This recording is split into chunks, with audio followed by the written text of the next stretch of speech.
All right, so I am watching Dune. Yes, that Dune. Well, the 1980 something Dune, not the other. I guess there's a weirder one on there. The Dino De Laurentiis one. I fucking love this movie, and I'm going to be honest with you. I really don't know why. And I say that statement knowing that I'm probably going to just explain to you why, but there are so many reasons why I think that I shouldn't really like this movie. I don't think that, as a kid looking at it, it was very difficult to understand, but I loved the science fiction of it. As a grown-ass man now, I understand what the movie's about. And as a photographer, I really just fucking love the cinematography on this. The story is more or less bland, the Messiah sort of thing. The Krzarak. And I think that one of the reasons that I really enjoy this movie is because I haven't read the book. And I don't think I'm going to read the book, although there is so much shit talking about this that it might actually be worth reading the book. I haven't decided. I mean, it's been 30 years or, on this book that since the movie came out, and I haven't read the book yet, but I mean, it's a possibility. The thing that really astonished me about this movie, and something that I've always liked throughout, is that I totally agree with the decadence in the movie, to where technology is so far advanced that it no longer needs to look like it's futuristic, to where technology is so advanced that it comes right back around and is gilded with this facade of old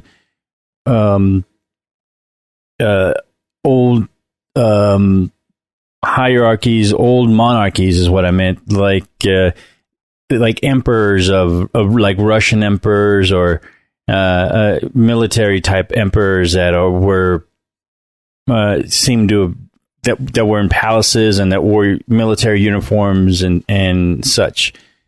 And I really dig that notion that sort of we're right back into this full circle.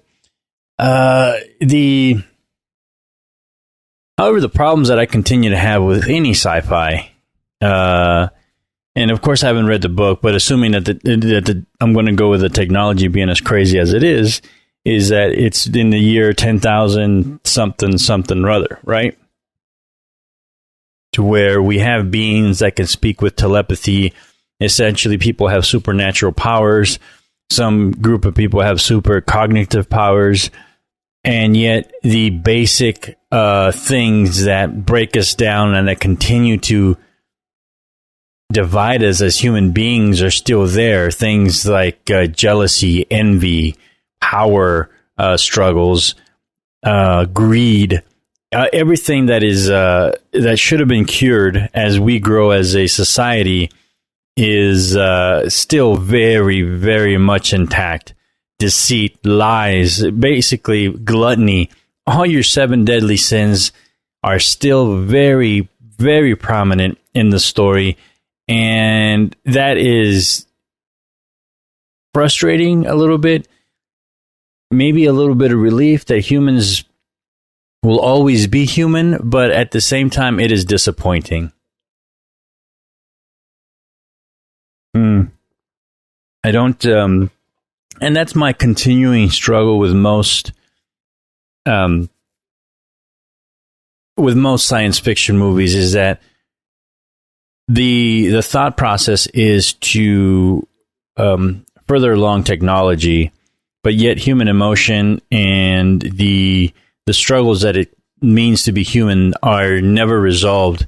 And actually, quite the contrary, they are the source of the drama and the conflict that happens in all these movies, up to and including if it's not the humans that are struggling with their emotions, it's some sort of outside being that has these emotions or causes the humans to relive these emotions and causes this rift happening in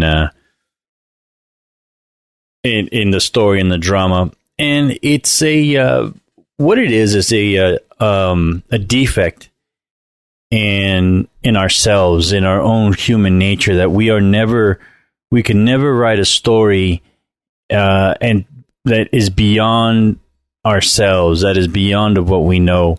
And it's very prominent, of course, in just about every anime story that we come across.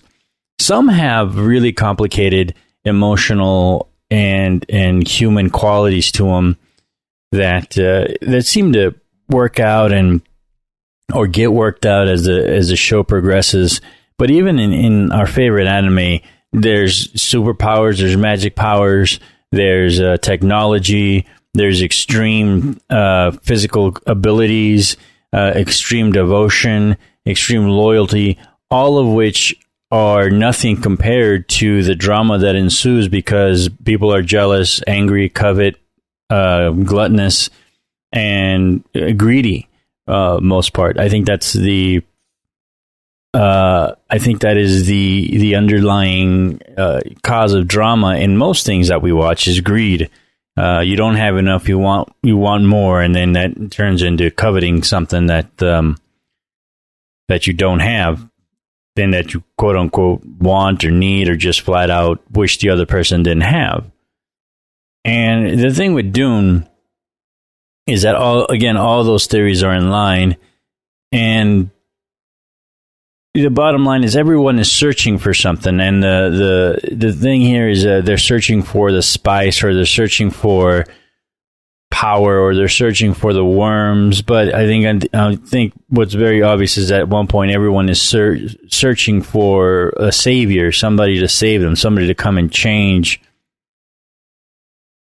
who they are, and definitely change the spice planet Arrakis to make it rain, basically. And I always have thought about the reason, and I want to bring back to about reading the book too, because one of the things that I wanted to do, I hope that would come across, is a sequel to this. And of course, the sequel would need to embody another form of conflict that has arisen from the Messiah coming in and protecting everyone, and this big operatic ending sort of thing. But as you know, as we know, watching anime, that as soon as one episode gets resolved and has this great, basically the same sort of operatic ending, there's always a good story afterwards. There's always something that happens that allows the story to continue. And some of these guys are still alive, and I really like these actors. I mean, these guys started off early, and you see some of these actors went on and did a bunch of other cool things as well. And I would just really like to see anybody who's still alive, and anybody who wants to, that reads the script and wants to come back and not remake it, but continue the story of these fantastical universe that's happening here. And again, it's not that is better than anything like Star Wars or anything like that. It's just, again, that I enjoy this universe of decadence, goth-like stuff, Baroque-like stuff. It just seems darker than they still live in castles. They still live in these palaces, all of which don't look like they're futuristic palaces, but old, regular. If there's such a thing as a regular palace, but the flying machines have taken on this form that they are or I just have to look at it. The feeling that I get is that technology is so far advanced with these flying machines that aerodynamics is no longer a necessity. They just fly because they're fucking powerful and they figured out how to propel themselves through the air without the need of aerodynamics. And in space you don't need aerodynamics anyway. It's just a big fucking glob of shit, or you can. Without an atmosphere and in a vacuum, you don't get air resistance. But at least I don't think you do. But the machines that they made, the imagination here, I just really loved it overall, and I really do wish that they could make a sequel to this. Even I don't know anything about the Top Gun sequel that's coming up, but essentially what they're doing is everyone grew up. They're not remaking it. I hate remakes. I think remakes are a waste of time. Most of the time, anything that is being remade is, or at least in this past few years, anything I've not been impressed with anything that has been remade these past few years. There have been a couple remakes in the past that were remakes from old movies, but like the Manchurian Candidate sort of thing. Movies that are remade from way long ago, and even remakes with a updated storyline and a little hook to them. I can't think of anything right now, but you know what I'm talking about. But yeah, the other thing I wanted to touch on is, again, that as a 10-year-old, 11-year-old watching this thing, I'm, of course, completely fascinated by the science fiction. I never really understood what was going on. I was a very naive kid, I didn't go out much. I didn't do too many things as a little kid and I didn't grow up in a neighborhood where we were completely into science fiction or anime, so I didn't really have anybody to speak to about, or dorking out on anime and science fiction movies, even stuff like Star Wars and Star Trek. It's just something not in my community growing up that was very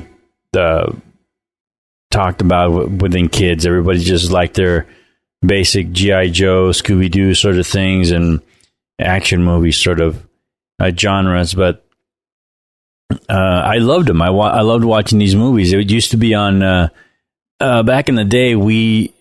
Some of you may not remember, but before there was streaming, before there was even satellite TV, the satellite TV, as I know it, is different than the dish TVs that are being sold now. Back in the day, if you had a satellite TV, dude, first of all, you were in the mix, but there was it was a few levels up from regular cable. And what the satellite is that you had this huge dish on top of your house. I'm talking huge, maybe 10 feet in diameter. And this thing, there was two boxes that you controlled the satellite with, and one box moved the satellite, and the other, and when you got to move the dish, the receiver, and then once you got to the satellite, the other box controlled whatever channels were on that satellite. And in the very beginning of satellite TV, when you got that, essentially all the channels were free. Of course, you pay up the wazoo for this fucking satellite unit, but all the channels were free. You can get HBO, Skinamax, Showtime. All these channels were, for the most part, free. The Playboy channel was free, everything. And then they started scrambling the signals a little bit after that. But with satellite TV, you can get just about any channel in the world most of the time. Now, before even that came about, there was something called, there was a cable box. Now, the very first cable box were actually dials, and the numbers only went up from 0 to something like 40. And you only had 40 channels, and if you wanted to change the channel, and this is before remote control boxes, you had to get up and actually turn the dial to 1, 2, 3, 4, 5, 6, 7, 8, 9, 10, all the way up. I remember ESPN was channel 3, MTV was channel 30. I believe, if I remember correctly, the Disney Channel was channel 34 or something like that. I don't remember what it was, but you got all these, and HBO and Showtime, and those were all in the latter part of the dial. You didn't get HBO 1, HBO 2, you didn't get HBO West and East, like what they had in a little while. You got that during the satellite. You get all the HBOs at the same in the world that there was, so you can see a movie 3 hours ahead of time because they were showing it in New York or whatever. Anyway, that's when we were watching Dune, is when we had these dials, and we had HBO at the time. And HBO, I'm sure it's not as versatile as it is today. I mean, with shows and with a bunch of different movies and things like that. Essentially, HBO had like 5 movies, and they'd show them on repeat over and over and over again. And it's one of the reasons I know Mr. Mom by heart, Rocky 3 by heart. This movie I've watched a ton, and a few other movies too, where we just, for every summer, whatever it was, we just saw the movies over and over and over again. Wake up first thing in the morning. A bunch of James Bond movies when they were there, they also, they had on repeat. So, as a kid, watching it older now, this movie is very nostalgic. Brings back a lot of memories from the summers that we were spent watching this over and over again. But as an adult, now that I more or less understand the story, I really appreciate what they were trying to do. This movie gets shit on a lot, to the point where even the director, I can't recall right now. You know who it is though. Even to where he's a little disappointed in the outcome. And I think that we are trying to, when you do that, what we're trying to do is stick a little too close to the real story on the book, which is, I am sure the book is this huge, gorgeous story. But as someone who doesn't know anything about the book, the story itself, as they portrayed it, is pretty fucking badass. I like it. I'm sure that there's a lot of things that are missing that go unexplained. But the way it's told, the way that it's photographed, the way that the sequence in it, everything is just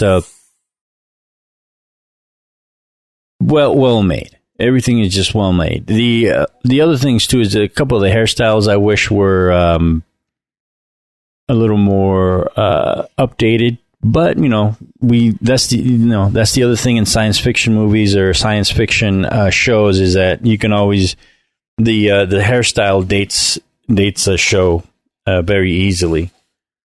But I think one of the other reasons, I do believe that somewhere along the line, somebody must have been watching some anime, and it was very influenced by some anime coming out, and they base certain things on anime on this movie. And I can totally see how my whole thing about bringing this about Dune is, and doing a remake, or not a remake, but a sequel, is my whole point to this is I would be totally okay if it was an anime, a sequel, an anime version, anywhere from a 10 to a 24-parter. I would be totally cool with that. And actually, I think I'd almost prefer that, because you can get away with a lot more things, obviously, in animation than you can in quote-unquote live action that would still not get you out of budget. Again, the only issue with that is that it's going to be such a small market for us dorks who really love quote unquote cartoons, but I think it would be totally worth it, man. All right, I'm gonna finish watching this and kick him back. Thank you so much for listening. I'll catch you guys next time. See you.